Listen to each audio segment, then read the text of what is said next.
piece that Dave's written for a start off here, Salvation, which really refers back to what Andrew said last week. Biblical salvation regards every aspect of life, personal and public, individual and social. Salvation is a healing wholeness, a deliverance from those powers, political and spiritual, that prevent abundant life, a life full of joyous communion with God and with one another. Salvation is peace, shalom. It is deliverance from death and enslavement to the law. It is deliverance from guilt and despair.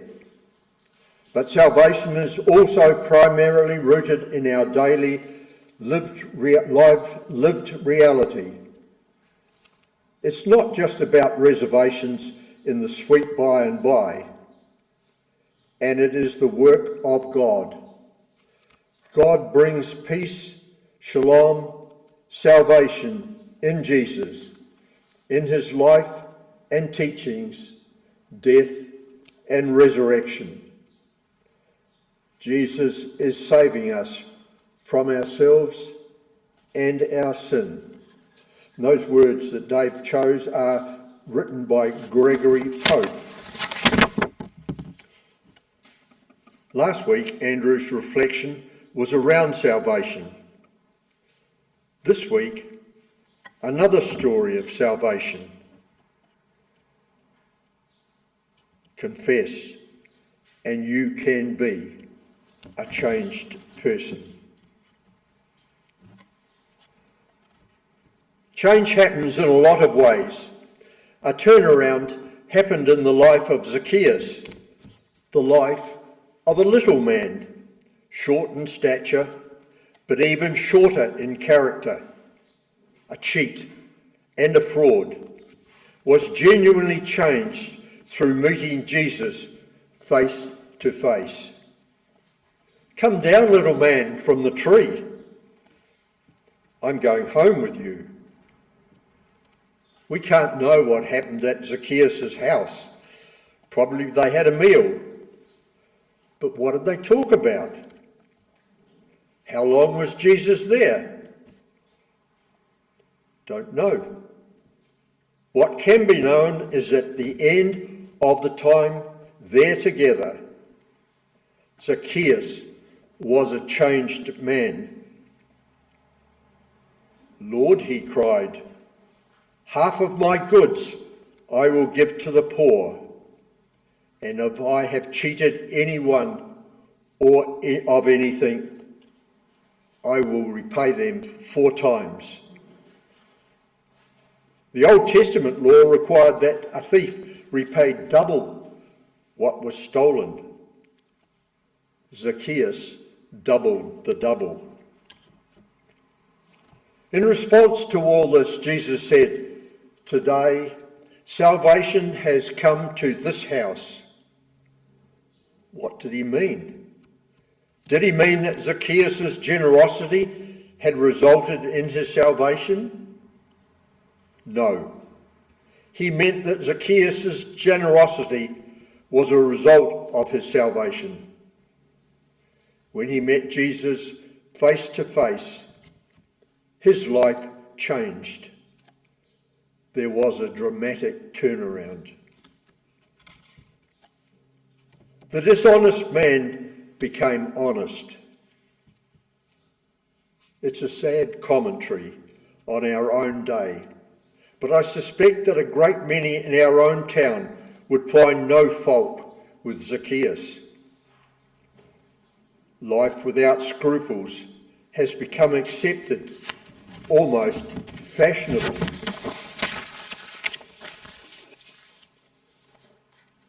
Truth is a bit slippery today, and a great many people are well at ease with it. Zacchaeus would fit right in. Here is how he made his money. He was the tax collector for the Roman government, In fact, he was the chief tax collector, which probably meant that he had others working under him, answering to him. Zacchaeus was contracted with the Roman governor of Judea to collect Rome's taxes in the district. Now, Jericho was a wealthy district, famous for its balsam gardens and palm groves, the gardens given years earlier as a gift from the Roman Emperor Mark Antony to the Egyptian Queen Cleopatra. The heavy commercial traffic from the gardens and groves, as well as every household, was taxed. The tax system worked like this. Zacchaeus was the chief tax collector. Others worked under him. There was corruption at every level. The Roman government assigned a specified amount of money Zacchaeus was to collect and turn it in. Whatever he could collect over that, he could keep for himself.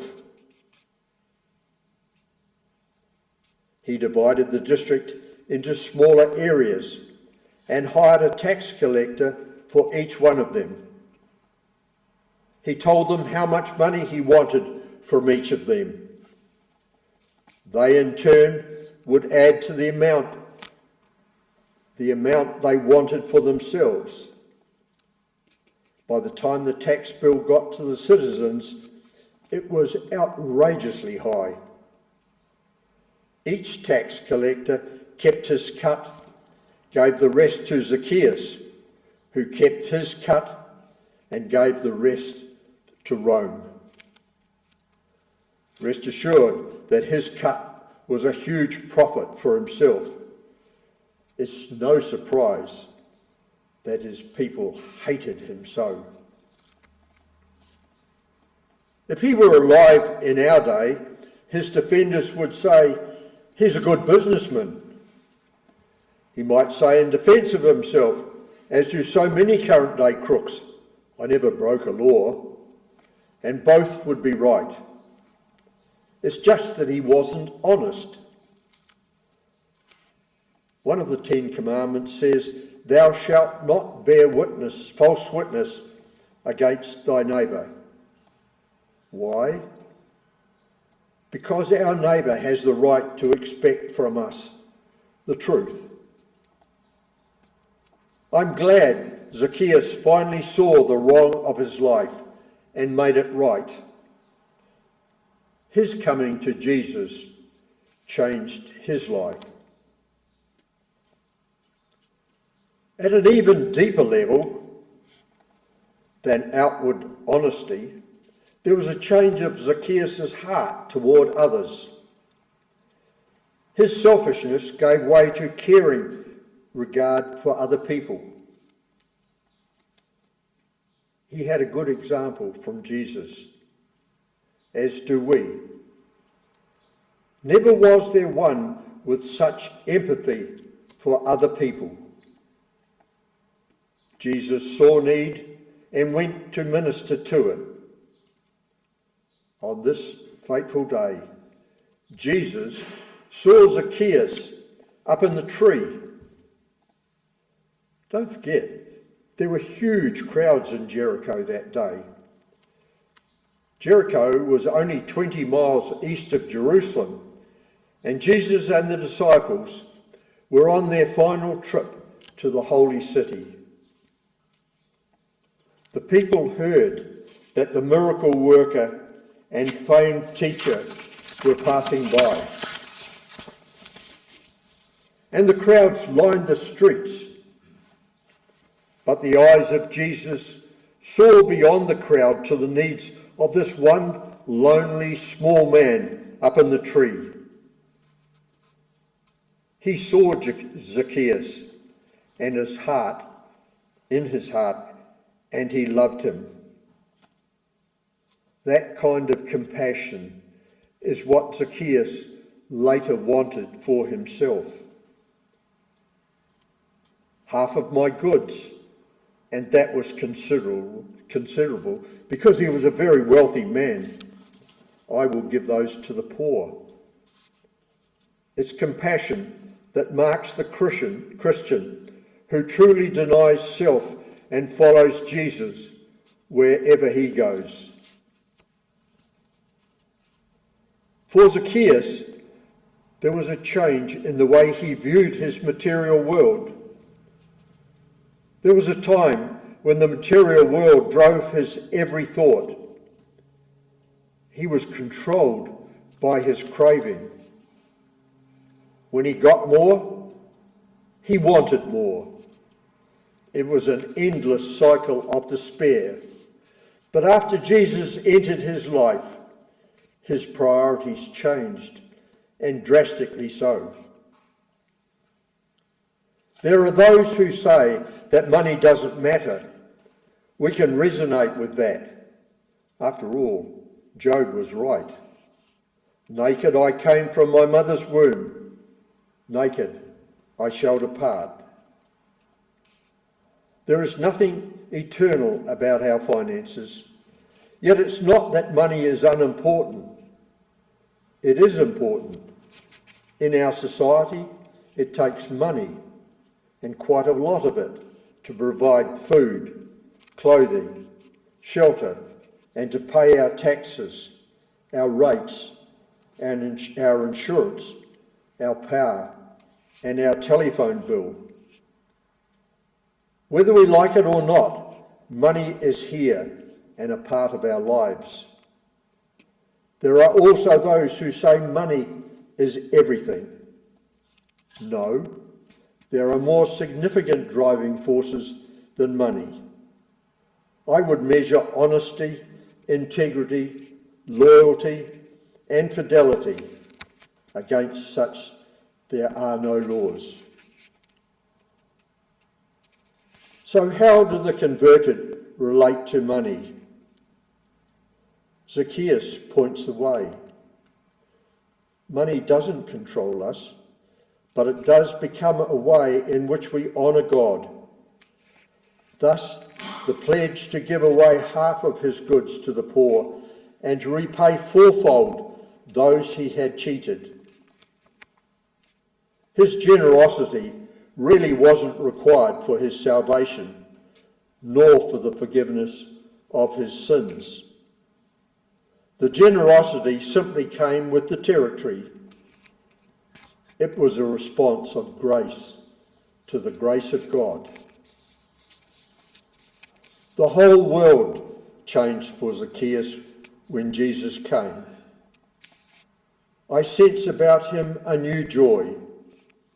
The sad and sorrowful, fragmented and meaningless life that he had known gave way to a robust and energetic interpretation of life. Life was to be enjoyed and cherished, not to be tackled and destroyed. He could now have friends, something that he hadn't had for years. He cared about things that mattered. He became a giver, not a taker. He found satisfaction in helping others. It really was quite a turnaround. And it is the kind of turnaround that can happen in every life. It can happen to yours. It can happen to mine as we open ourselves to Christ and let him work his way. He wants us to discover the joy. Amen. Let us pause and consider.